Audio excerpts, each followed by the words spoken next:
Good evening and welcome to KBC Prime Edition. My name is Mboya and we begin this live broadcast with our lead stories.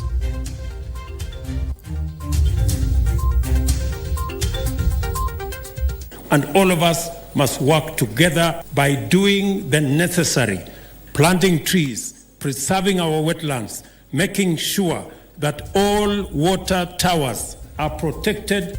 Leading from the front, President Ruto orders the legal protection of Kenya's water catchment areas, championing the environment agenda. Not only planting, we are growing trees. Having planted 15,000 trees, the survival rate must be over 90% for us. KBC staff plant tree seedlings in Meru County.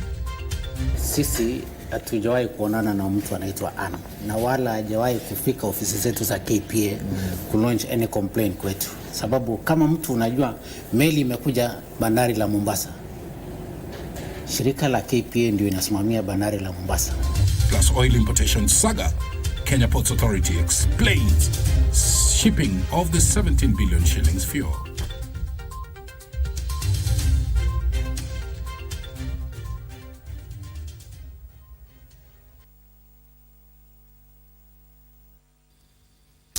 Susan Thuku is our sign language interpreter and our socials at KBC Channel 1. President William Ruto has directed the Ministry of Environment, Climate Change and Forestry to move with speed and gazette all water catchment areas in the country to stop further human encroachment. Speaking while leading the nation in a tree planting campaign in Makueni, the president said that there was an urgent need to concretize steps to be taken to conserve water, mainly in arid and semi-arid areas, so as to sustain livelihoods. Give us on Maina with that report. President William Ruto on Monday led Kenyans in a tree planting exercise at Key Wetland in Makindu, Makueni County. To tame human encroachment on vital water catchment areas, the president instructed Environment, Climate Change and Forestry CS Soipantuya to kickstart the process of gazetting all wetlands. And all of us must work together in concert so that we protect our environment by doing the necessary, planting trees, preserving our wetlands, making sure that all water towers are protected. The head of state, who was accompanied by his deputy and a host of top government officials, directing that 83 persons who had been allocated the key wetland be compensated following a request from area Governor Mutula Kilonzo Jr. You do that, Your Excellency, for us. These people will be happy because this water is also a source of a 450-acre irrigation below here. People who are doing horticulture, they are depending on this water. The president promised that the construction of Thwake Dam would be complete by February next year. Well, from that story that was filed by Give Us on Maina and voiced, of course, by Doreen Arange, we move to another tree story. A section of residents in Nairobi, Kenya, braved the rainy morning and turned out in numbers to participate in the national tree planting exercise. The exercise, which was spearheaded by the head of public service, Felix Koskei, saw the planting of some 10,000 trees in different parts of the city. Tilio Marco with the details of these and how a young environment champion is helping Kenya to achieve desired forest cover in a major way. It was cold, it was rainy and it was muddy, but Kenyans came out in large numbers to plant trees to heed the call of the president in the fight against the climate change. Alice Wanjiru is a girl on a mission. The 9-year-old has in the last year planted more than 5,000 seedlings, and today she's adding more under her belt. Alice is one among the thousands of city residents who heeded the call and braved the rainy weather to plant trees in Nairobi. To be an environmentalist and inspire all the kids around the world to plant trees because we don't have another planet. The head of public service was also out planting trees on Monday. Accompanied by a host of other environmental champions, Koskei urged Kenyans to heed the call and be part of the ambitious tree planting plan. Climate change continues to wreak havoc on all spheres of lives. The impact of agricultural economies, such as ourselves, has been devastating. We must take action today to reverse the adverse effects to lives and livelihoods. Koskei said close to 1 million trees have been planted in Nairobi and more are on the way. We have to exceed the 8.9 million trees in Nairobi. With your support, I believe that we can hit between 10 and 15 million trees. The government is hopeful that the message can be carried across the waters to inspire millions around the world to plant trees. Tilio Marco for Prime Edition. Alice Wanjohi, rather, they are saying that there is no other planet, let's plant and grow trees. Now, the government continues to warn those abetting illegal logging of dire consequences. While marking the National Tree Planting Day, Cabinet Secretary in the Ministry of Lands, Public Works, Housing and Urban Development, Alice Wahome, urged Kenyans to continue planting and growing trees in appreciation of the gifts of Mother Nature. Secretary in the Ministry of Lands, Public Works, Housing and Urban Development Alice Wahome led Laikipia County residents in planting tree seedlings, noting the benefits expected in future. We are also protecting the country against climate change impact. Laikipia County Governor Joshua Irungu and County Woman Member of Parliament Jane Kagiri announced that in January, the tree planting initiative will be rolled out in all the schools across the county. Sanitation and Irrigation Cabinet Secretary Zakaria Njero led a similar tree planting exercise at Nyamwiro Forest in Kiambu County, where 19,000 trees were planted at Githogoyo village. Larry, Member of Parliament Mboro Kahangara, called on the government to fast-track the construction of Bathi Dam to facilitate water supply to residents in the water catchment area. Kuna umuhimu sana sisi kama wananchi kuweza kuwa tunachunga environment yetu. Tunajua nature leo ukidegrade, usipoichunga leo, kesho utajuta. And East Africa Community Cabinet Secretary Penina Malonza has commended Meru County for being in the lead in planting trees. Malonza said Meru County has planted 10 million trees, 1 million shy of its target. Nakubaliana kabisa na commissioner ya kwamba we double the number. Ndio tukifika pale mwaka kuisha tuambie wa Kenya Meru ndio namba 1 kwa upanzi wa miti, na hata saa hii muko namba 1. Elsewhere, Principal Secretary, State Department for Industry, Dr. Juma Mukhwana, has urged Embu residents to plant more fruit and nut trees as they join the national tree growing effort. Embu Governor Cecily Mbarire said that some 100,000 seedlings have been distributed to be planted in all parts of the county. Miti ni muhimu, vile wamesema. Tunaweza panda kwa boma zetu, tupande avocado, tupande macadamia, tupande mambo mengi hizi ili tuweze kutafuta hiyo, na hiyo itatuletea chakula, itatuletea pesa na pia itatengeneza environment yetu.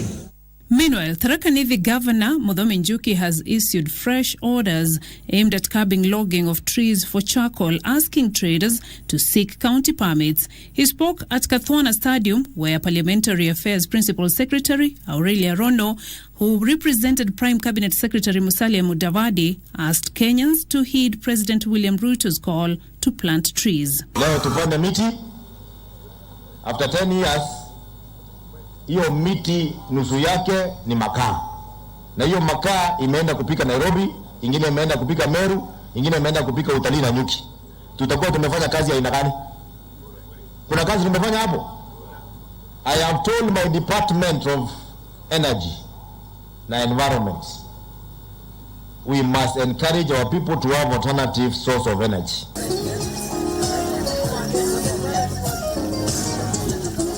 And a tree planting initiative at Ikondo Primary School in Maragua, Murang'a County, brought together local administration, non-governmental organizations and the community. Maragua Assistant County Commissioner Joshua Okello said over 100,000 trees were planted at Maragua Division. This is a call that we are going to endear ourselves to. The President has made it right that everybody must plant a tree. Of course, we are prepared to plant as many trees as possible. Thank you. Eco Network Africa head of Women's Leadership, Political Participation and Governance, Sarah Mboya, emphasized the need for women to take part in planting trees, especially fruit trees, that eventually will help them empower them economically. We do want to get all women planting trees, and especially fruit trees, because that will feed our people, that will feed their families, and that is at the fundamental core of what Eco Network Africa does, which is to empower women and girls to become sources of encouragement and nurturing for society. Beatrice Getonyenge-Tich, Prime Edition. We've looked at the environment champions in Makueni, Nairobi, Mount Kenya. Let's now cross over to Rift Valley, where residents there turned out in large numbers on Monday to participate in the tree planting exercise. In West Pokot counties, hilly terrain that are often prone to landslides, a total of 15,000 tree seedlings were planted and 50,000 more were planted in Baringo County. Here is that report. Principal Secretary for Public Health, Mary Mudhoni, and a host of area leaders were in West Pokot, where they encouraged locals to plant trees to avert disasters in the area. You cannot stop the rain, you cannot stop the sun, you cannot stop the rivers, but you can stop some of these other things kama activities zenye tuko nazo kwa mashamba yetu. 3/4 ya kaunti ni kame, na hata sehemu ile ambayo sio kame pia itasaidia sana kwa mambo ya mazingara. In Narok County at the Masai Mara Game Reserve, hundreds of international tourists joined Narok County Rangers in the planting of tree seedlings at a lookout area near the Mara River. We are so excited to be here, but today was a special surprise, a real treat for us to be able to leave a little piece of each one of us here in Africa. We are planting trees for our future generations and make sure the Mara ecosystem is green. This was not for fun. We have a program in the lodge that we call Adopt a Tree for our guests. If you come to the camp, you'll see plaques with names of guests who have adopted trees. Yesterday, we planted 14,000. In Baringo County, locals joined a section of leaders to plant over 50,000 tree seedlings to help promote environmental sustainability. So as we plant the trees and support the other aspects of carbon sink, because we need to move now to EV electric vehicles. Na hapa Baringo North siku ya leo peke yake tunapanda 10,300 trees across all the 5 wards of Baringo North. Najua makaa ni a source of income, lakini tafadhali tutafute njia nyingine ambayo tunaweza tumia ili to generate other means of fuel badala kuchoma miti zetu hapa Baringo.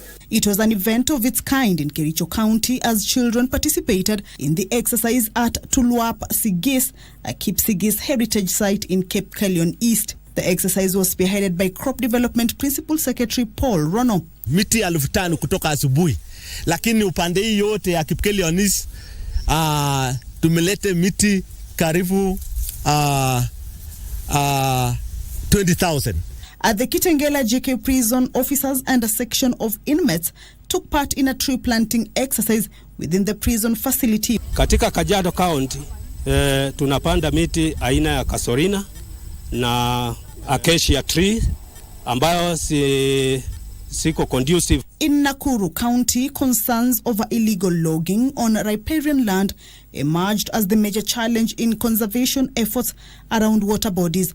The cutting of the tree should only happen if the tree has grown up enough to be cut, so that you can, the value addition and all that, it can do that. But you can't cut a tree when it's just coming up. Our purpose si kupanda tu.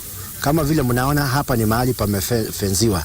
na kila mahali ambapo tulichagua tumechagua mahali fenced so that the trees can grow. Kamchemenza for Prime Edition. Let's now cross over to the coastal region where over 300,000 mangrove seedlings were planted right across the coastal region Monday as cabinet secretaries marshaled residents to participate in the National Tree Planting Drive. Over the past 50 years, Kenya is estimated to have lost 50% of its mangrove ecosystem to over-exploitation, pollution as well as diversion of waterways, factors that have contributed to the rapid degradation of the coastal forests. And as our coast region, Juni Karisa, reports, the government has partnered with conservationists to restore the nearly extinct mangrove ecosystem that is crucial for the survival of marine life as well as the curbing of carbon emissions. As the tide gave way to dry land across the coastal stretch early Monday morning, mangrove creeks provided the perfect backdrop for those living along the coastal stretch who turned up in their numbers to plant mangrove seedlings. Over-exploitation of the semi-aquatic woody trees, pollution, human encroachment as well as diversion of waterways have contributed to the rapid degradation of the ecosystem that plays a vital role in marine conservation. Tunataka turudishe that lost glory ya zamani kulivyokuwa ili tuweze kupata faida ya wanyama kama samaki, kaa, vile kamba. Along the Chuda Jomvu Creek in Mombasa County, Roads and Transport Cabinet Secretary Kipchumba Murkomen, accompanied by Area Member of Parliament Badi Twalib, led the residents in planting over 30,000 seedlings. Ile kazi tumefanya hapa, tutarudi tena na waheshimiwa na seneta na gavana tuhakikishe kwamba tumekuja kupanda tena mpaka tumalize sehemu hii na sehemu zingine ambazo zimetengwa tayari kuhakikisha tumepanda miti. Isiwe ni siku ya leo, lakini liwe jambo letu la kawaida. Pale kwa nyumba yako mbele, mti una faida nyingi. Ukiweka mchungwa, ukiweka mnazi, ukiweka mti wa kawaida, utakupa kivuli na wengine pia utakupa chakula. Sensitization is a very good component katika kazi hii. In Kwale County, similar calls were resounded by Gender and Affirmative Action Cabinet Secretary Aisha Jumwa, who was accompanied by her host Governor Fatma Achani. Tunapokata miti ambayo hivi sasa pia ilikuwa inatupea chakula, njaa tunazidi kuiweka sisi wenyewe na kuviharibu vizazi vijavyo. Tutapanga mikakati ya vile ya kukuza hizi miti sisi kama KPA na community hapa, ili tusionekane kuwa unapanda miti 10,000 ukirudi next year unakuta miti 3,000. Kama walivyosema wanataka kufanya mradi wa kamba na kaa, utasaidia sana kama tutaweza kuweka mikoko ili dumu. In Lamu and Tana River counties, Blue Economy Cabinet Secretary Salim Mboya, accompanied by area leaders, reiterated the importance of environment conservation as the communities planted 100,000 seedlings. Huyu mwananchi akiona kwamba anafaidi kwa njia moja au nyingine, itampatia morali ya kuweza kuendelea kupanda miti. In Kilifi County, over 70,000 seedlings were put into the ground as Youth Affairs Principal Secretary Ishmael Maalim led the exercise.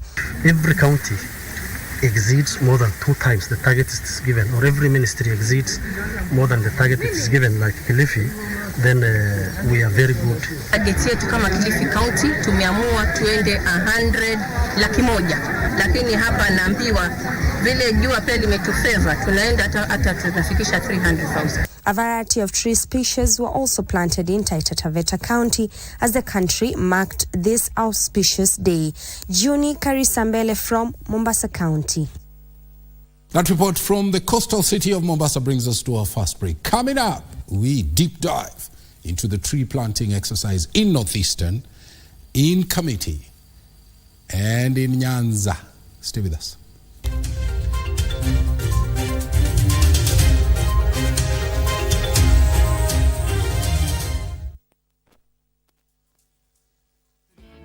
Cheza Loto Moto. School fees ya msichana imemalizwa.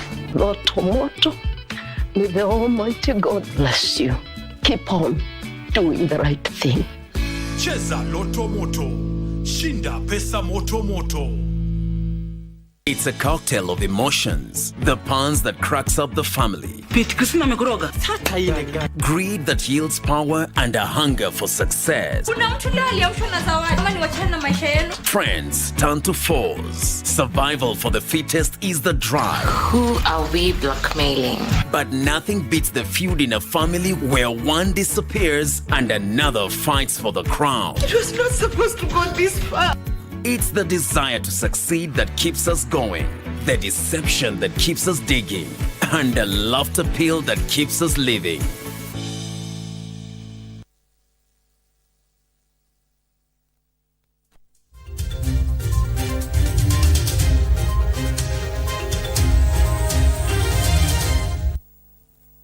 Welcome back, our sign language interpreter, Susan Thuku. There she is. And our socials at KBC Channel 1.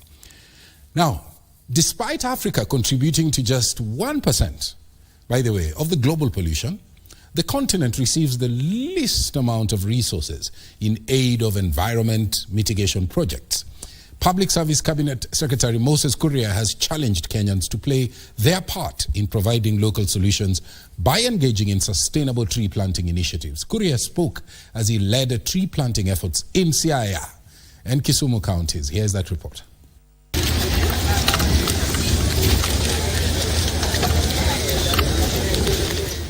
Public Service Cabinet Secretary Moses Kuria said in a bid to ensure sustainable and predictable tree planting programs in the country, his ministry, through the National Youth Service, has produced close to 2.5 million seedlings. Kuria said the continent continues to bear the greatest brunt of climate change.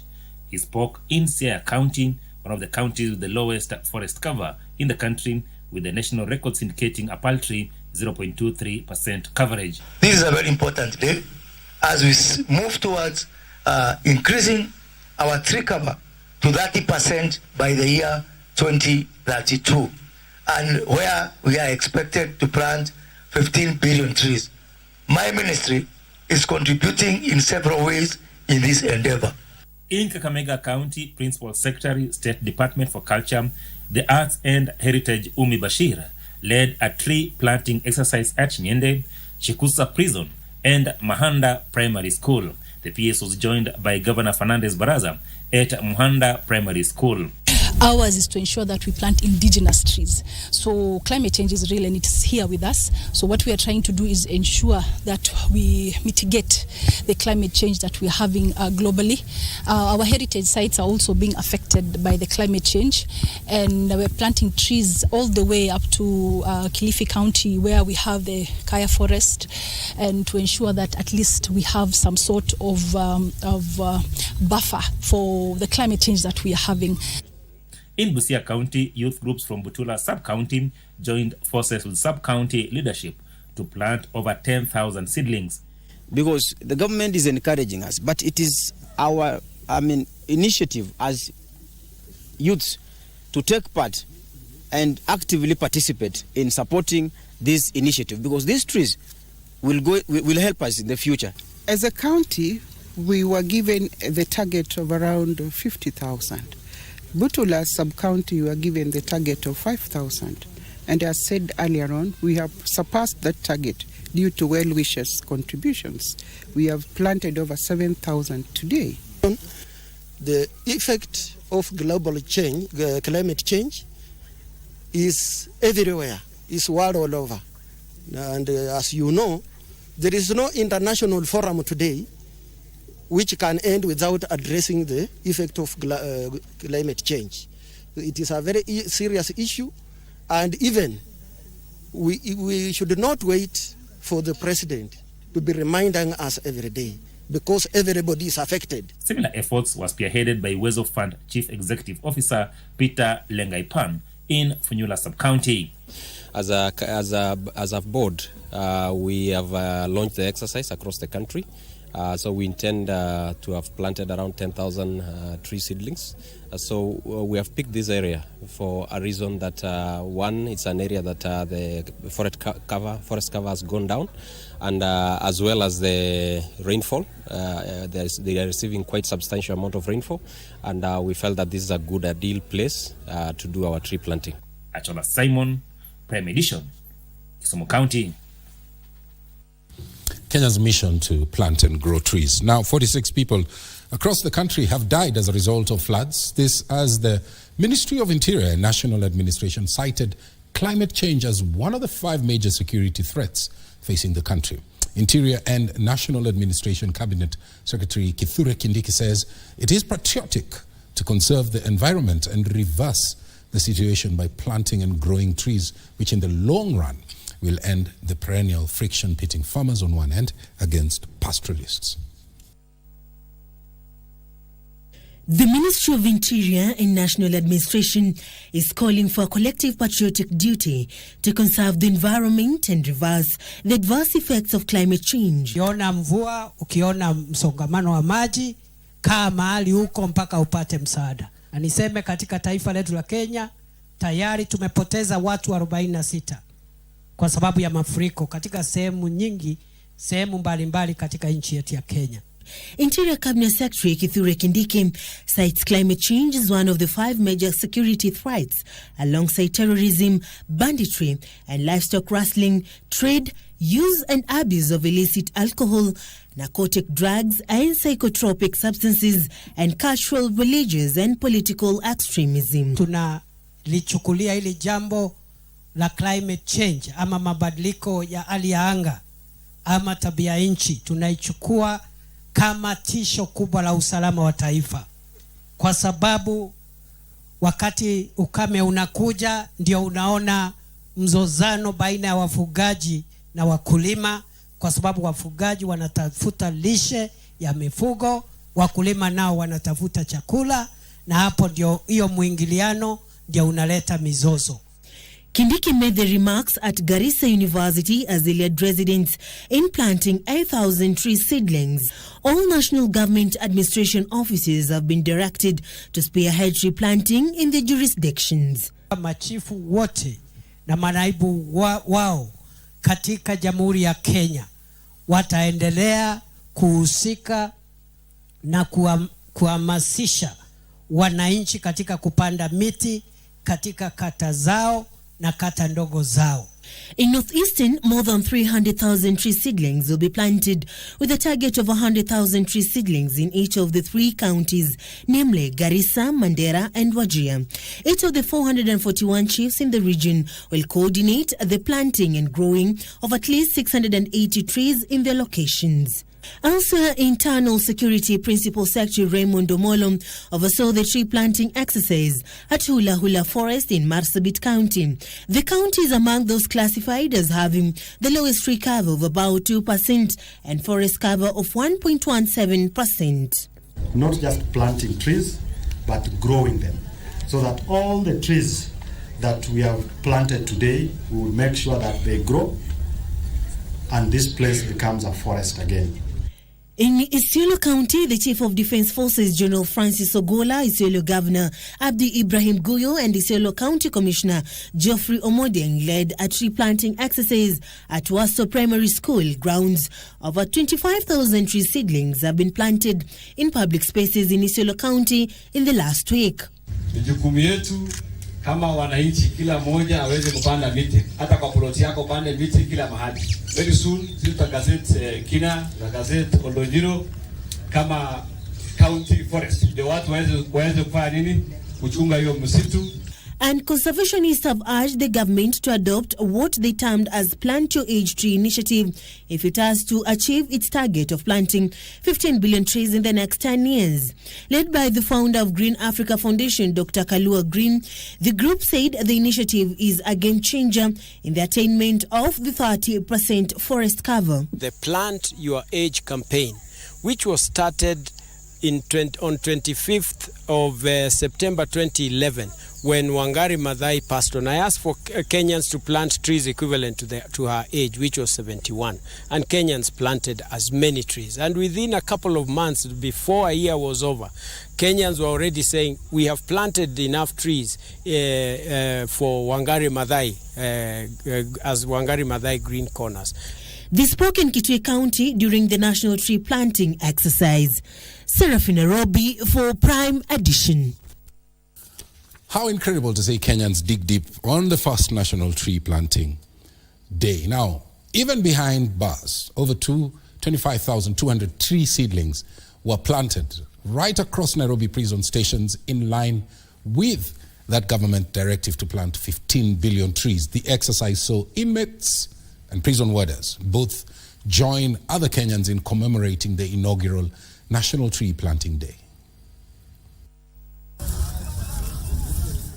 It's Monday morning at Committee Prison, one of Kenya's well-known correctional centers. Inmates and the prison wardens are collaborating in the National Tree Planting exercise. 25,200 tree seedlings are being planted in correctional centers in Nairobi. We have planted ornamental trees, medicinal trees that are for fodder, indigenous trees. We have planted trees for shade. In the coming week, this committee command will have planted 50,000 trees, and we hope to meet our target. And this is in line with the Kenya's Landscape and Ecosystem Restoration Program, which intends to see to it that we plant 15 billion trees. Meanwhile, Principal Secretary, State Department of Correctional Services, Salome Mboya, says petty offenders are continually handed community service to avoid overcrowding in prisons. We are releasing those people who have been arrested for petty offenses like jaywalking, like being drunk and disorderly, and instead they are given community service orders, and have been engaging closely with the Chief Justice to see to it that we scale up the training for the magistrates so that they seek that option of either ADR or community service orders.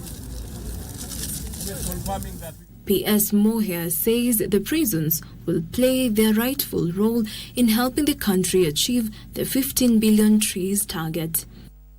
Stakeholders note that the forest cover target is not just a number, but a pledge to restore ecosystems, mitigate the impacts of deforestation, and create a resilient environment. For KBC Channel 1, my name is Jacqueline Masharia. Now, the Kenya Broadcasting Corporation has today planted 15,000 seedlings at the Marania transmission station, that's in Meru County.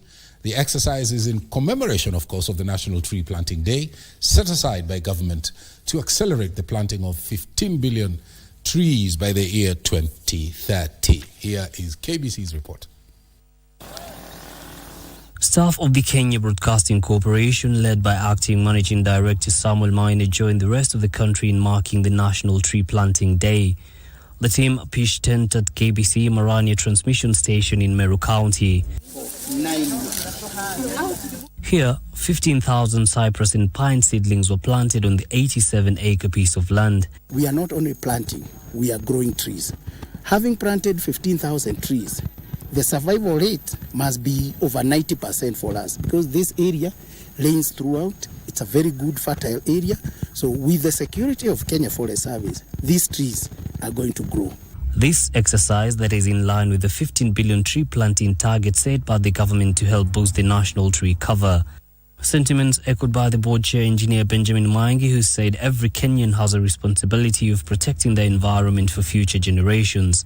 We have also embraced the famous Chaba system so that we ensure that we do not just plant trees, they actually grow. Go out there's so many open spaces in that hotel you love, in that road reserve, plant a tree. For the KBC staff that took part in the exercise, the tree planting holiday could not have come at a better time.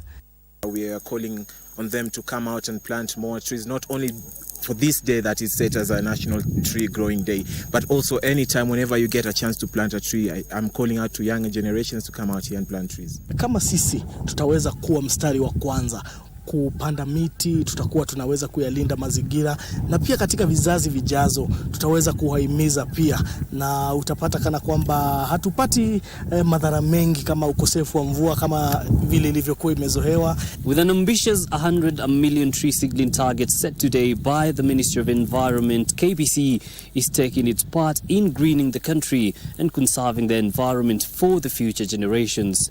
Yusuf reporting for KBC Channel 1. In Meru County.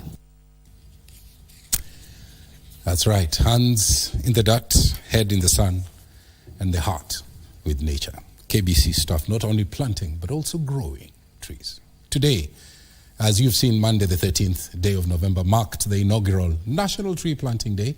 Kenyans from all walks of life, led by President William Ruto, took part in the exercise. Now, we wind up this part, all the bulletin, with memorable moments and quotes.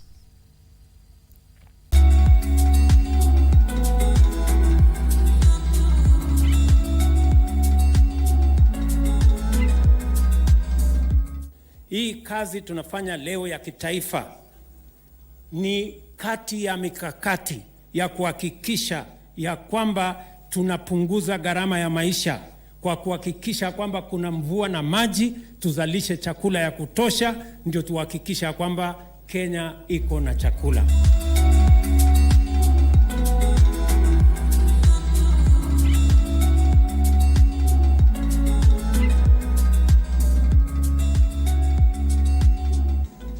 We are called to assist the earth to heal her woods, and in the process, heal our own. Indeed, to embrace the whole creation in all its diversity, beauty, and wonder.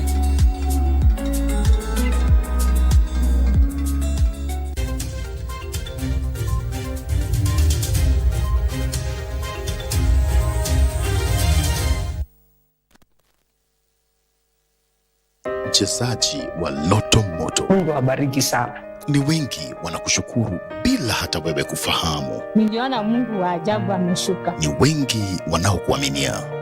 Imejaa, imebaki, yani hamtasabi. Ni wengi wanaokuombea ushindi. Hawa ndio niliachiwa na mama yao wakati aligojeka kwa muda. Ni wengi unaowagusa kwa kuwapa afueni na imani ya maisha.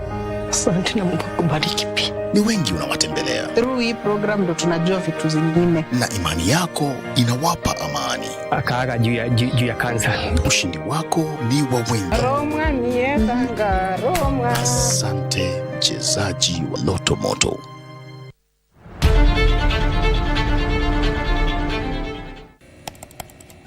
Technology has become a crucial part of our society. Without technological advancements, so much of our everyday lives would be drastically different. As technology develops, it strives to fulfill the changing needs of society. This means that technology exists to help us achieve the things that we wouldn't be able to achieve without it.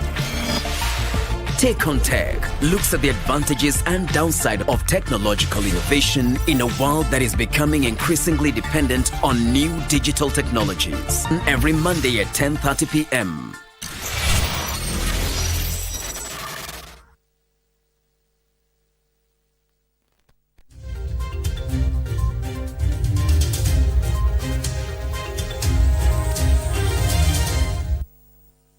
There you are. Now, President William Ruto has made a rallying call to countries in the world to develop and execute a global instrument that will neutralize the threat of plastic pollution.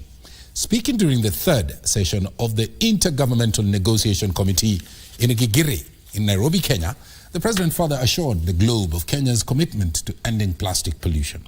Kenya banned the manufacturing of polythene bags, you remember, in 2017, and outlawed single-use plastics in protected areas in 2022.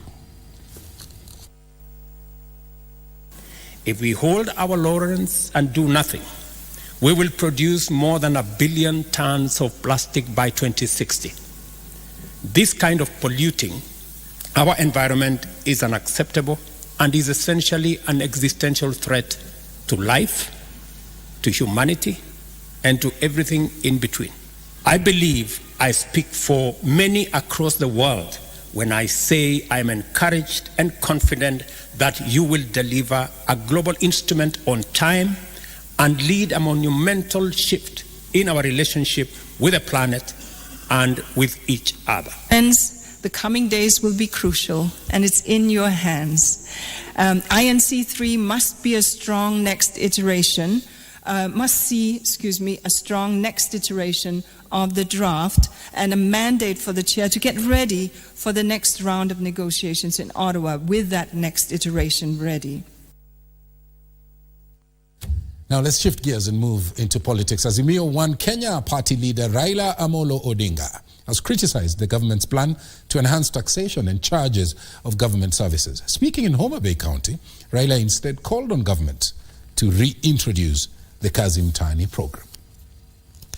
Azimio One Kenya party leader Raila Odinga was in Homa Bay County to commission Suba North NGCDF offices, where he took issue with the government's strategy of reviving the economy through enhancing taxation. You cannot build an economy through taxation.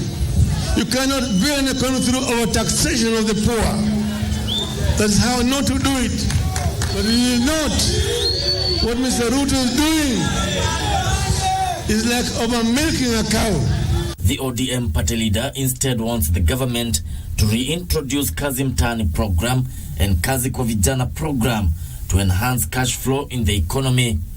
To stimulate a stagnating economy, to stimulate an economy that is under recession, you need to put money in the people's pockets. You need to introduce programs like Kazi Mtaani, Kazi kwa Vijana. The government, through Finance Act 2023, has enhanced taxes in order to generate money for paying maturing international debts. Politicians accompanying Raila rallied their supporters to register as ODM members during the ongoing registration drive. And taxation is not the way to build a nation. In fact, we have heard from the grapevine that they have now run out of ideas on what to tax. Now they are start targeting something called sitting allowance tax. Bishop Washira, Prime Edition. Now let's move to this story that is making waves in the headlines, that the Kenya Ports has refuted claims surrounding the importation of 17 billion shillings consignment of diesel by businesswoman Anne Jerry Joroge. KPA chairman Benjamin Tayari says that contrary to the claims, the diesel belongs to the government and was shipped in by MS Aramco Trading, Fujari, which was contracted by the Ministry of Energy and Petroleum. 93,460.46 metric tons of gas oil, 49,091.724 metric tons was destined to Kenya, with the shipper being MS Aramco Trading Fujairah as nominated by the Ministry of Energy and Petroleum. The remainder being 44,368.7368 metric tons of gas oil was transit cargo for neighboring countries including Uganda, South Sudan and the DRC. Further, copies of MT Haigui's ownership documents in KPA's possession do not show AN's Import and Export Enterprises Limited as the owner of MT Haigui. Sisi hatujawahi kuonana na mtu anaitwa Ann na wala hajawahi kufika ofisi zetu za KPA kulaunch any complaint kwetu, sababu kama mtu unajua meli imekuja bandari la Mombasa, shirika la KPA ndio inasimamia bandari la Mombasa. Ungekuja hapo ukatuelezea kuwa mimi niko na mzigo na tuangalie kweli kama mzigo ni wako. So hiyo mambo yani sisi hatujui wala hatujaonana naye, ni kitu tunasoma tu kwa social media. Let's shift from oil to matters education. And the government has put in place stringent measures to ensure the integrity of national examinations is upheld.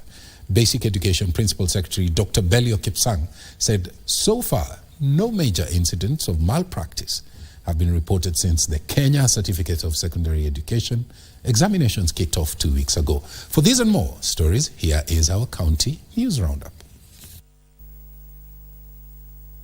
Speaking in Kisumu Central, where he oversaw the administration of Kenya Certificate of Secondary Education examinations, Basic Education Principal Secretary Dr. Belio Kipsang called on the examination center managers, invigilators and security personnel not to relent until all the examination is concluded. This is the time when we have an equal opportunity to showcase our work, to showcase what we've been doing with these children for the last 4 years. and that we are giving them an opportunity to be able to give us their full potential without any influence at the assessment and examination time of anybody else other than themselves. Yes. Meanwhile, Health Cabinet Secretary Susan Nakumecha, together with Principal Secretary State Department for Public Health and Professional Standards Mary Muthoni, has distributed more than 2,400 smartphones to community health promoters for effective service delivery within West Pokot County. Hapa West Pokot County tuko na 2,423 community health promoters. Tulishawafanyia training, tumewapatia kits. Sasa leo nimekuja kuhandover smartphones. Sababu tumesema kazi yao sasa ikuwe rahisi, ikuwe digitized. Elsewhere, police officers in Kakamega County are holding a woman who allegedly strangled her 2-month-old daughter and dumped the body in a pit latrine. According to the family, the suspect, a 23-year-old from the Elite area on the outskirts of Kakamega town, had been embroiled in wrangles with the husband, who is a boda operator. The woman is said to have moved in with another man before she killed the child who was living with the father. Amekufa hapo ni mtoto wa ndugu yangu. Niko na uchungu sana. Mwenye ameua mtoto ni shemeji yangu. Na alinyonga ndio akarusha ndani ya choo ndani. Mtoto amezimia kwa kiti. Kwa hivyo bila mtoto alikuwa amezimia kwa kiti, akashindwa nifanye nini. Akachukua mtoto akatembea naye polepole, akaenda hapo nyuma. Hivyo ndio alikuwa anaeleza. Kwa hivyo kuenda hapo nyuma, nikidhani ndio alichukua nafasi akafinyilia mtoto wapi? Ndani ya choo. Finally, fishermen in Lake Naivasha have raised concerns over a sharp drop in the number of fingerlings in the water body, calling for urgent restocking. Led by Chairman Jeremiah Mutiso, the fishermen claim the decreasing numbers have been affected by the fish catch further, directly impacting on livelihoods of hundreds of families depending on activities at the lake. The samaki, kuna chain, there is a long chain vile inasaidia watu wetu wa Naivasha. Tulipokuwa tunaongea na management waliniambia around 7,000 to 8,000 people who wana benefit. Sababu for Prime Edition, I'm Purity Musyoka. Bernard Okoch Okumu is on set. He delves deeper into Monday's sports coverage.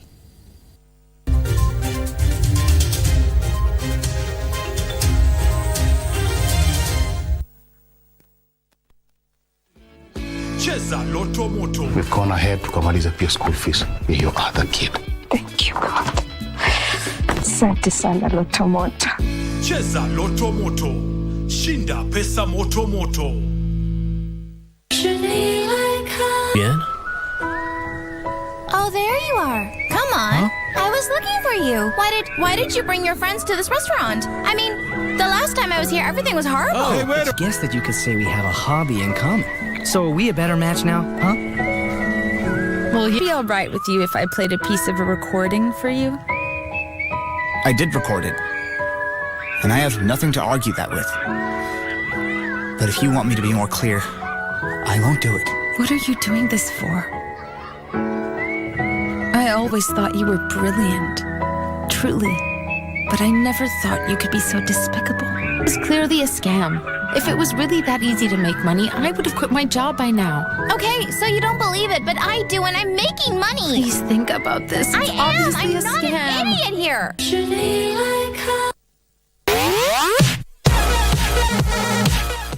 These are the moments we live for every Friday as we catch up with the world of football.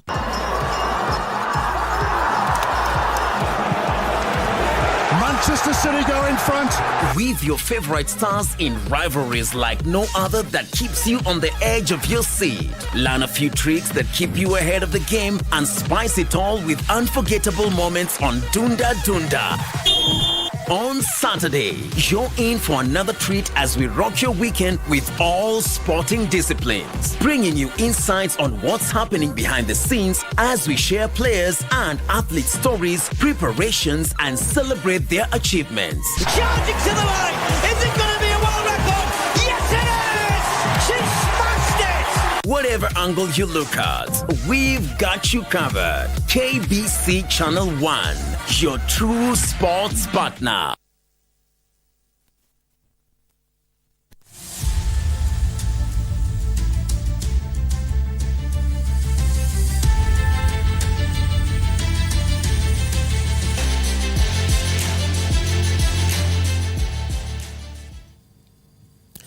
Yes, indeed. A very good evening and welcome to Prime Edition Sports. I'm Bernard Okumu. Now let's begin with the national Harambee Stars team, where the tactician Engin Firat has serious backline injury concerns ahead of the opening 2026 World Cup qualifiers against Gabon and Seychelles. Now Stars will face Gabon on November 16th in Franceville before taking on Seychelles on November 20th in Abidjan, Ivory Coast. Reims centre-back Joseph Okumu, AIK left-back Eric Marcelo Ouma, right-back Daniel Anyembe, Collins Isanje are all doubtful only 3 days to the Gabon clash. Dependable winger Ayub Timbe is also injured. Consistency is the only thing that we lack, and we are here to try and improve that, to stay at that level, to compete in a high level, and the result will come in that way. So you guys, we need to support us, be behind us, and this time we are going for it. Firat also revealed there will be a new collapse ahead of the Gabon trip. I have enough boys and I try to put them together that we will be ready. We played Iran, we played Qatar and Russia, and I think many people expect that we will get minimum from 2 of them 5-6, yes? So, but what is more impressive for me is against these 3 teams, we scored 5 goals. Stars will face Gabon on November 16 in Franceville before taking on Seychelles on November 20th in Abidjan, Ivory Coast. The team is set to hold its first training session on Saturday. Kenya has been drawn in Group F of the 2026 FIFA World Cup qualifiers alongside Cote d'Ivoire, Gabon, Gambia, Burundi and Seychelles. For Prime Edition, I'm Sela Onyango. And now to athletics, where reigning world 1,500 meters and 5,000 meters champion Faith Kipyegon is among 5 finalists named for the World Athletics 2023 Female Athlete of the Year award. Now, Kipyegon had a successful 2023 season, breaking 3 world records at 1,500 meters, the track mile, and the 5,000 meters, though the latter has since been broken by Ethiopian Gudaf Segai. Now, she also went on to become the first woman to win 3 world championship titles consecutively in the women's 1,500 meters and topped it up with the 5,000 meters title in Budapest in August. Others named in the list include Ethiopia's Tigista Sefa, sprinters Femke Bol, Sherika Jackson, and triple jumper Yulima Rojas. Now, the World Athletes of the Year will be announced on 11th of December.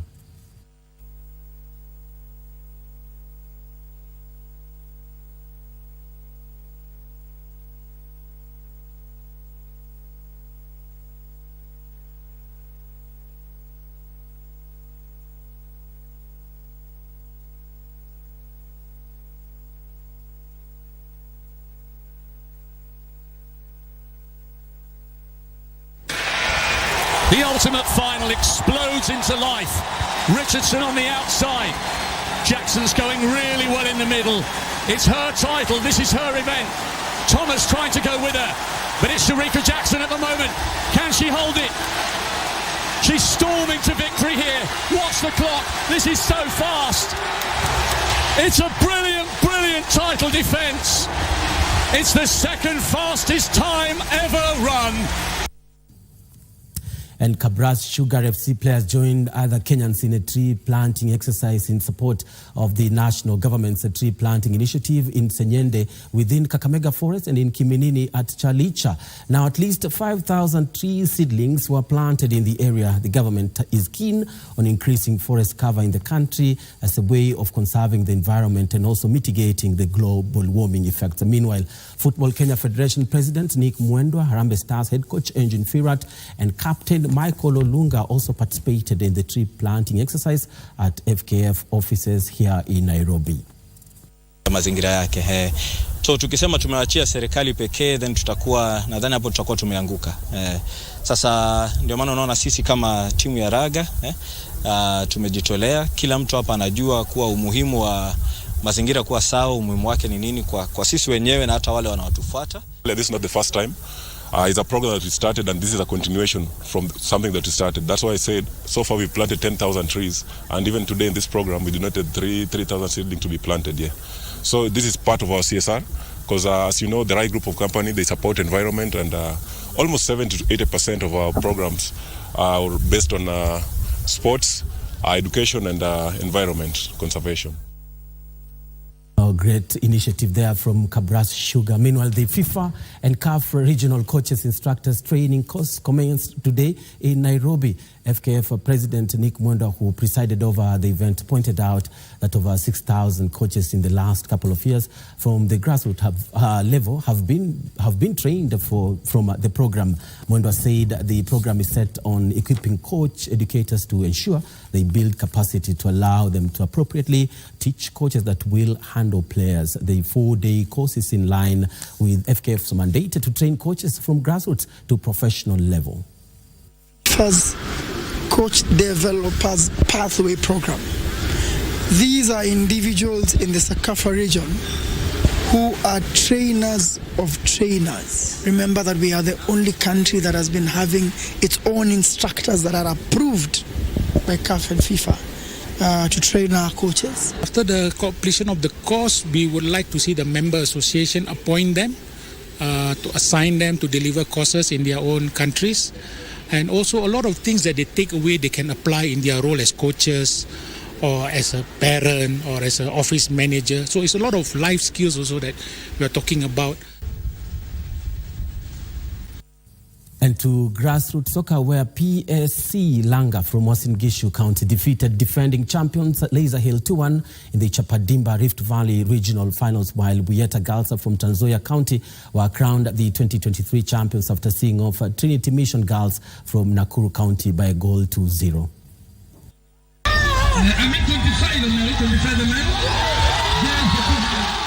Samson Maina struck the first goal for the winners before Benson Otieno doubled the score in the 69th minute by converting a free kick to make it 2-0.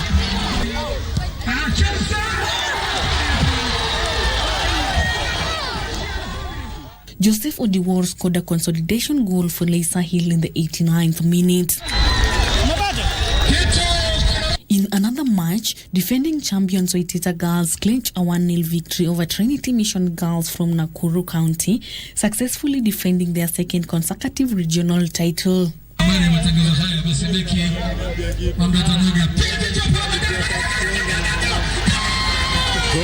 The two winners pocketed 250,000 shillings each and will represent the Rift Valley region in the national finals, slotted for early next year. The runners-up, Laser Hill and Trinity Mission, each took home 150,000 shillings each. The most valuable player, best goalkeeper and top scorers each received 30,000 shillings each. I had so many injuries with the girls, and we did not manage to play also again according to our game plan. But we told the girls to fight, and they fought, and whichever they win, we are happy about it. Game ya leo imekuwa sawa. Vijana wangu jana kushinda, wali gain a lot of confidence after beating Ndura. Today they were composed, followed the instructions step by step, and actually they have emerged winners. They join Ibwali FC and Brenda Girls from Western and Obunga FC and Plateau Queens, also known as Nyakach Girls, who have already qualified for the next year's national finals. Safaricom Chapadimba now heads to the Eastern region. For Prime Edition, I'm Sela Onyango. And from Chapadimba to golf, where home golfer John Njenga was the overall winner of the Old Mutual Golf Circuit played at Riru Sports Club. Kimani Munywa, playing off handicap 19, took the men's winner's prize, while Agnes Mora walked away with the ladies' winner's prize on a score of 35 Stableford points.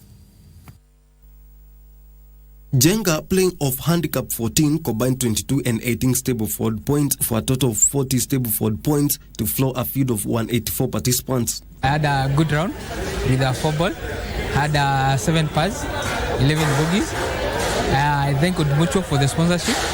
I met them in the morning. I had a chat with one of the sales guy. I'm their customer, so I felt it was a good chance for me to give back to them. Kimani Munyo, playing off handicap 19, took the men winner prize after carding an equally impressive score of 39 Stableford points and beating handicap 3 Rafael Lemigani on countback with the same score of 39 Stableford points to the men's second prize winner. Donning the lady medal was Agnes Mwaura, playing off handicap 28 on score of 35 Stableford points. Liz Mwaura took the lady winner second prize on better countback score of 35 Stableford points. Meanwhile, in the ladies category, Lucy Wangari bagged the first 9 lady winner prize on score of 20 Stableford points. Rafael Lemigani won the longest drive men contest, while Beatrice Waweru bagged the winner prize in the ladies category. And finally, to international news, where Novak Djokovic will end the year as world number 1 for record 8th time after he beat Holger Rune at the tennis ATP finals in Turin, Italy. Meanwhile, late replacement Harriet Dutt beat Kaisa Hinnemann to seal a 3-1 win over Great Britain against Sweden in their Billie Jean King Cup playoff. The 24-time Grand Slam champion Novak Djokovic overcame the 10-7-6, 6-7, 6-3 in his opening green group match at the season-ending event on Sunday. Victory for Djokovic extends his winning run to 19 consecutive matches. Djokovic is on course for 7th ATP final title, which would make him a record holder, having equaled Roger Federer's tally of 6 last year.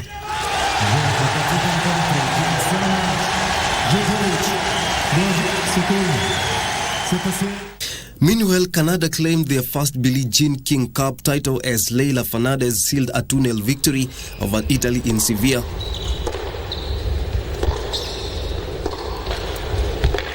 Fernandez beat Jasmine Paulin 6-2, 6-3 to set to the final after teenager Marina Statukic, ranked 258th, defeated top 50 player Martina Trevisan 7-5, 6-3. The victory earned Canada a record of $2.1 million in prize money 1 year after the nation won its first Davis Cup. In another match, late replacement Harriet Dutt beat Kaisa Hinnemann to seal the 3-1 win for Great Britain over Sweden in Billie Jean King Cup playoff.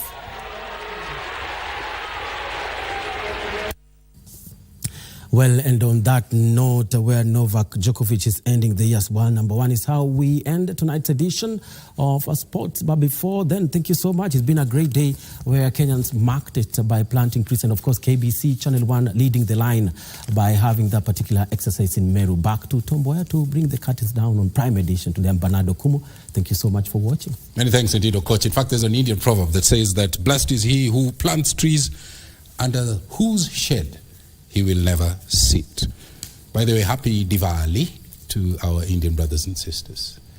We're going to leave you with an interview by my colleague JJ Kioria. He had a sit down with CS Investment Trade and Industry Rebecca Miano, and that interview brings us now to the end of this segment, the live broadcast. My name is Mboya, and I want to thank you so much on behalf of the Prime Edition team from Nairobi, Kenya. Good night. We'll be back again tomorrow. Bye-bye.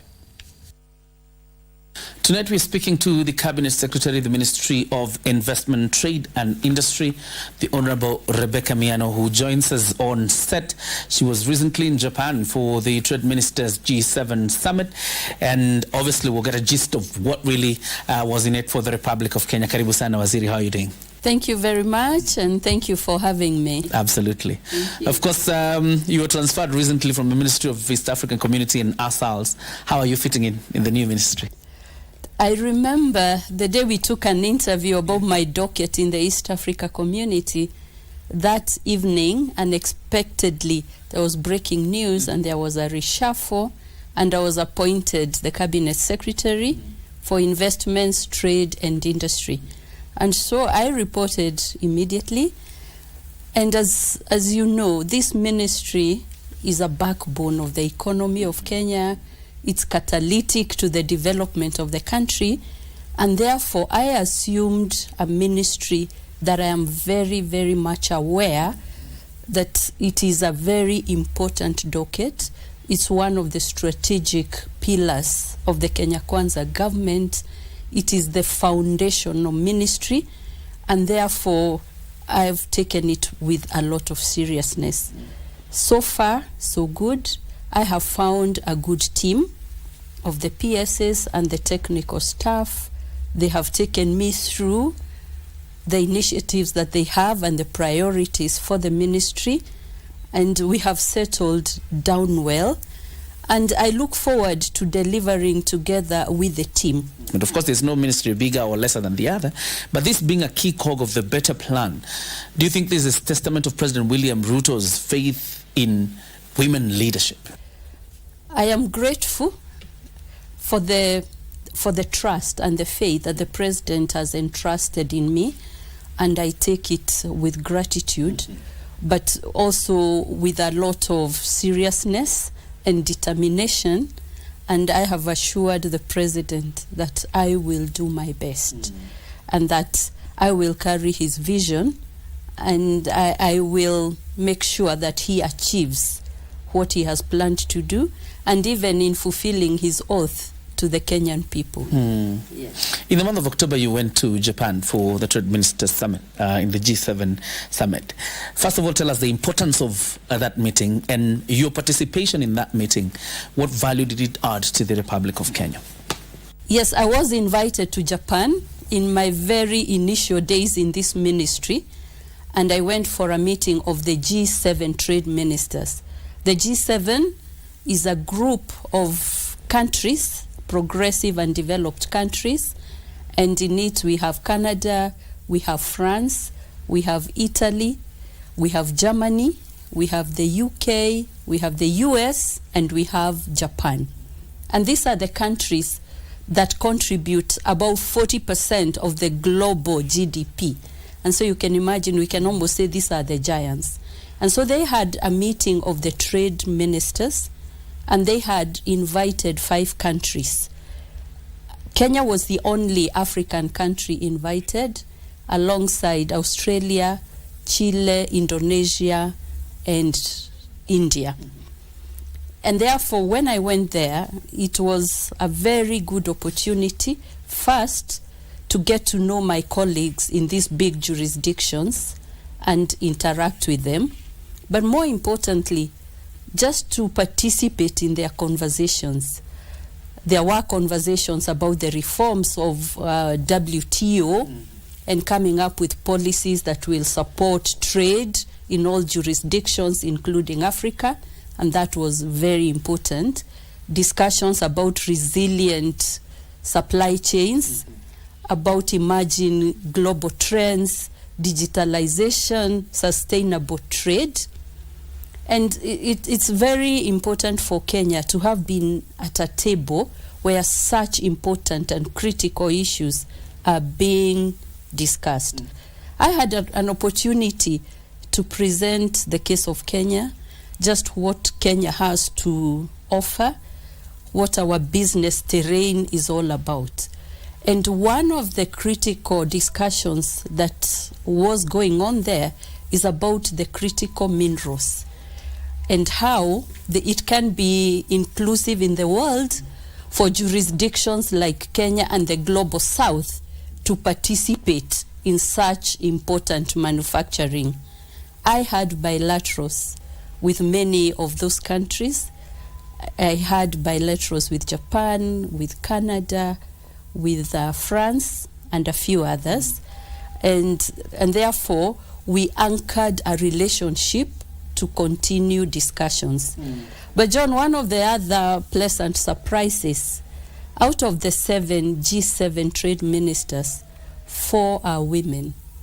The Minister of Trade for Italy, the Minister of Trade for Canada, the Minister of Trade for UK, and the Minister of Trade for US are all women.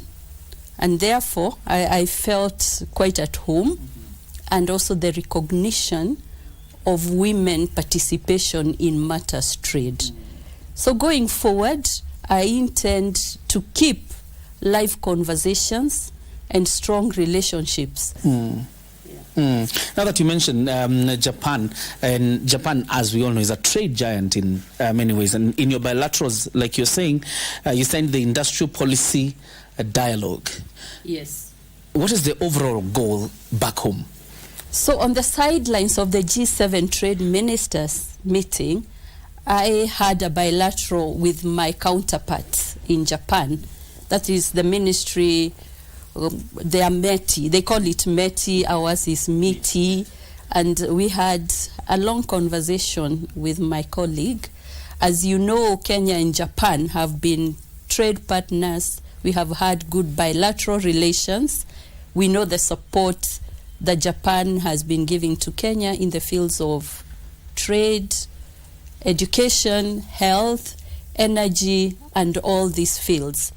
And so we discussed many issues, and most of them to do with technology, how we can learn from Japan, how we can partner in the field of technology, Internet of Things, capacity building, their vision and their targets about even e-vehicles, electric vehicles. And one of the interesting conversations we had in this policy dialogue is about the industrial parks. Japan has 47 prefectures. That is the organization of their government. And by coincidence, Kenya has 47 counties. And we discussed how we can even twin each prefecture with a county here. And so the technical teams will work on the details to identify the strengths and capacities and the resources available in counties and match that with Japan, just for benchmarking, for mentoring, and even developmental support. Because we know that even in Japan, they have this concept of one village, one product. And here, we also want to work and see whether we can have one county, one value chain, one county, one product. So when we do the county aggregation and industrial parks, we can learn a lot from Japan. And so that's one of the exciting things that we'll be following up. And in the dialogue that we had and the document we signed, we have tasked our technical teams to come up with finer details of how the two countries can bilaterally work together to support each other in terms of trade. And so we'll be having those conversations going forward.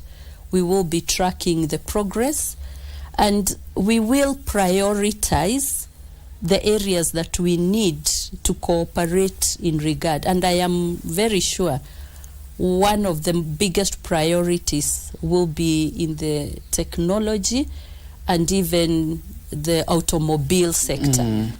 You talk about investment, but based on your participation and your engagement with these ministers from the G7 summit, because President William Ruto has been very keen on talking about the human resource export to other countries, what job opportunities probably is Kenya going to reap from your engagement or from these countries?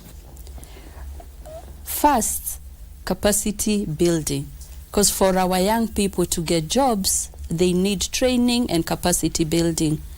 Already, Japan is a very good destination for our teams. I know we have various teams that go there under JICA and other Japanese support in the field of technology. So that one will be equipping our young people to take up jobs, not only in Kenya, but globally. Secondly, it is in terms of what I've told you, partnering with their prefectures.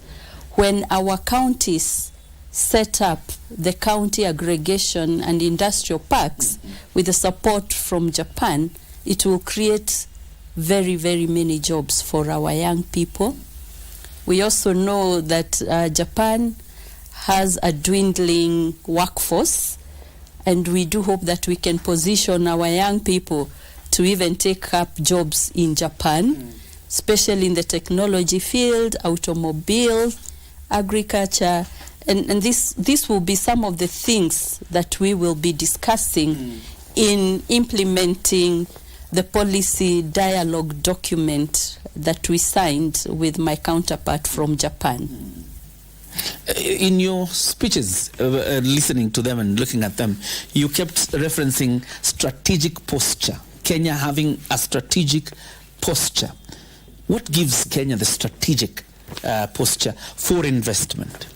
You know, John, of all the questions you've asked me, that is my favorite. It's a very good question, because our country, Kenya, is very well positioned. It is very well endowed to be a good investment destination.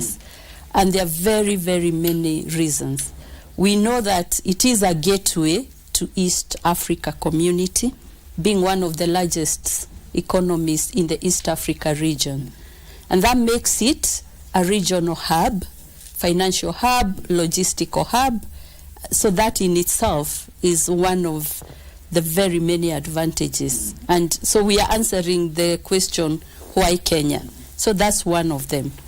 When you look at our workforce and just the young population that we have young, energetic, technologically endowed, well-trained workforce, and that makes Kenya a very good destination, because if you invest in Kenya, you will not run short of the workforce.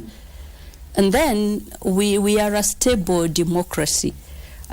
Investors will not be worried, so what happens tomorrow? Because we have a steady democracy, a vibrant, progressive constitution that anchors the business climate and attraction, investment attraction.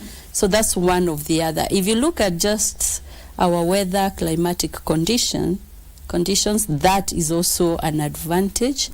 Not forgetting some of the touristic destinations that we have for people who want to invest in the tourism industry and hospitality industry. We are also very well endowed on natural resources. We have minerals. And I think a few months or a few weeks ago, the government, through cabinet, lifted the ban on mining. And therefore, that is another attraction. And some of those minerals are so strategic in manufacturing of batteries and other contemporary advantageous items that are required. If you come to the field of green energy, Kenya has one of the highest percentages of renewable green energy, and that really mitigates the effects of climate change. And it goes without saying, Kenya is a champion of climate change adaptation and mitigation. And then Kenya has one of the largest and developed stock exchange in the Eastern and Central Africa. And so Kenya is very well positioned to attract investments.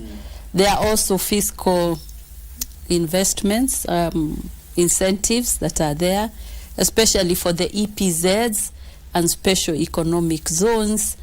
And government is continuously working on incentives and a good investment climate to attract investments. As the Minister for Investment, Trade and Industry in the Republic of Kenya, how are you wooing your peers in the region and probably even across board in the African continent to take advantage of this strategic posture of Kenya?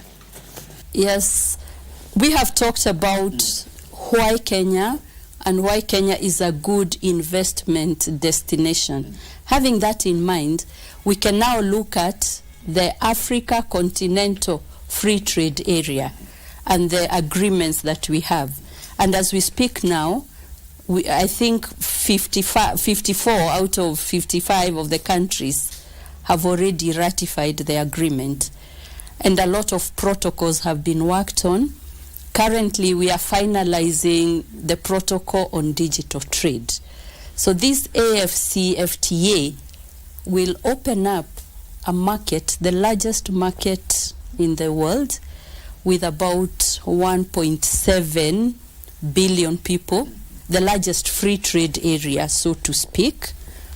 And when you look at the statistics for Africa and see that Kenya contributes about, not Kenya, Africa has about 17% of the world's population.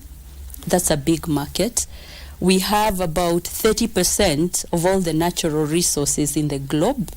We have about 65% of arable land and a lot of advantages for Africa. But on the flip side, our contribution to the global GDP is about 2%. Our contribution towards food security in the globe is about 8%. And the percentages of Africa's contribution and even consumption of electricity is about 3% of what is consumed in the world. And therefore, if you look at how well Africa is endowed with all the resources and possibilities and the current statistics of what we have achieved, the gap is too huge. And there lies the opportunities. There are a lot of opportunities. And even before I continue, just to confirm that Africa has one of the highest resources for renewable energy, though they are not developed yet and exploited yet. And so when we have this Africa continent free trade area, Kenya has to position itself to be ready and able to trade in this free trade area that has been created. So we have to enhance our manufacturing so that we can export what we have manufactured to other countries, because it will be free trade areas. We are strong on tea and coffee. We want to have Kenya tea being enjoyed in West Africa, Central Africa, and all the other countries. That is one of them. We also need to sort out our incentives, taxation, and whatever else incentives we can have. I want to take you back a bit to that strategic posture. And from your G7 summit, engaging your colleagues, did you get the sense like Kenya has really sold itself out there as a strategic place to invest, or there is a lot that needs to be done now that you're in this ministry as the Cabinet Secretary in charge? The fact that Kenya was the only African country invited for the G7 tells a lot, that they recognize Kenya has positioned itself strategically as an investment destination, as a good trading partner.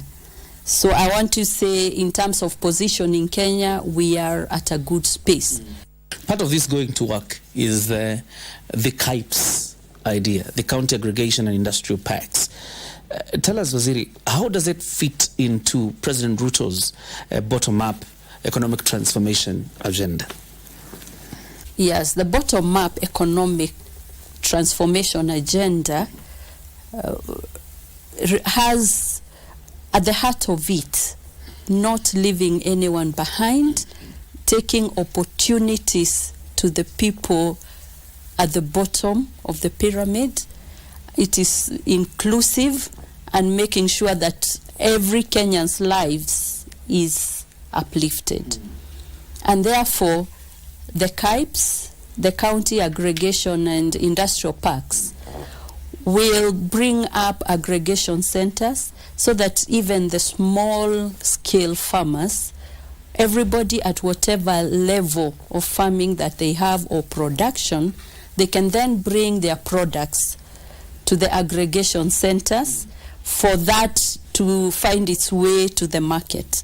And that will give opportunities to everybody, even at the grassroots level, to the local level, to participate in growing the economy and putting money in their pockets. That's one. Number two, the KIPES will offer a lot of employment opportunities. The industries there, the aggregation centers, will create many, many thousands of jobs. And that will also help in uplifting the lives of the Kenyans, even at the local level and at the county level.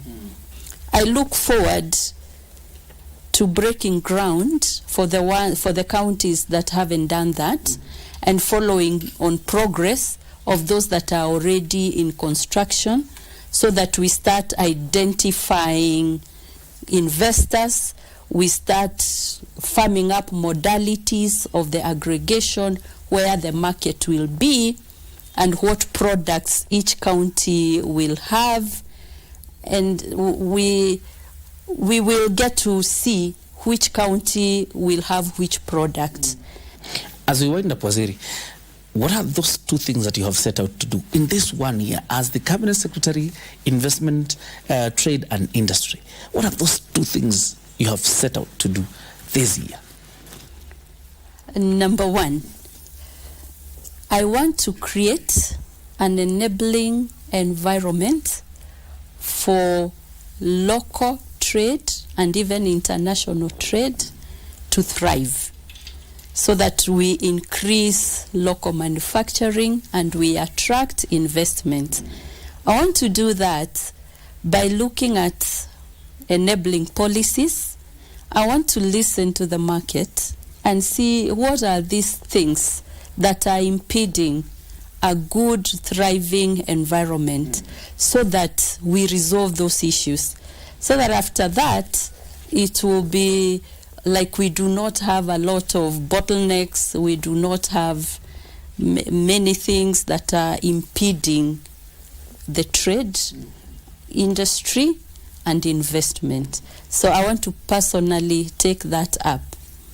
Number two, I want to work and streamline the investor journey in this country, so that we have one start, one stop. When an investor is interested in investing in Kenya, it is as clear as black and white, as daylight, what the process is, and that will involve the ease of doing business, so that investors, even as they are considering Kenya from where they are, it is very clear what the steps are, and that will increase speed and efficiency. If we do that, and I told you why Kenya and all the advantages of investing in Kenya, we will attract a lot more investors. Yes. Thank you very much, Waziri, for joining us tonight. And thank you for the insight to the journey you had to Japan, and of course what you're doing in the ministry that you've been transferred to. And we wish you all the best. And thank you very much for your time. Thank you very much. I'm thrilled to have discussed this with you. I think it's a very exciting space, and I look forward to even more conversations going forward. Absolutely. Thank you very much. We've been speaking to the Honorable Rebecca Miano, the Cabinet Secretary of the Ministry of Investment, Trade and Industry. And two things she says are her priority. That is removing all the impediments to trade, and the most important one is making it easy to do business in Kenya. Thank you very much for watching. My name is John Jacob Curia. Have yourself a good night.